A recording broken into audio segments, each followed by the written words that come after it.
Hello আসসালামু আলাইকুম everyone, welcome to my first blog. So এটা আমার পেজ থেকে প্রথম ব্লগ করা।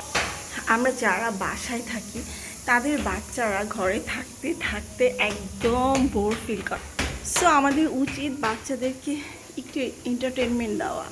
তো আমি সবসময় চেষ্টা করি আমার বাচ্চাদেরকে নিয়ে একটু বাইরে যাওয়া বা বিকালবেলা একটু ছাদে আসা, যাতে করে বাচ্চাদেরও মন ভালো থাকে এবং ওরা সব কাজে মনোযোগী হয়। সো আজকে প্রতিদিনের মতো আজকেও আমি চেষ্টা করলাম আমার বেবিকে নিয়ে একটু ছাদে আসা। এই যে খুব সুন্দর একটা বিকেল আজকে, দেখুন আকাশটা কত সুন্দর।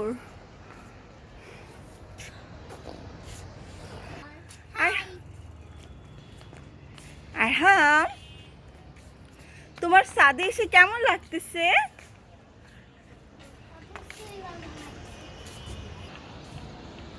তো আমি প্রত্যেকদিন চেষ্টা করি আমার দুইটা বেবিকে নিয়েই ছাদে আসার, যাতে ওরা একটু এনজয় করে। ঘরে কতক্ষণই ভালো লাগে, আমাদেরও তো বেশি ভালো লাগে না। আপনারাও চেষ্টা করবেন সব কাজ শেষ করে বিকালে বেবিদেরকে নিয়ে একটু ছাদে আসতে, যাতে করে ওদেরও ভালো লাগে। সো আজকের মতো এখানেই, ভালো থাকবেন, বাই বাই। অ্যান্ড আমার পেজটিতে সবাই একটি করে লাইক দিয়ে যাবেন। Thank you.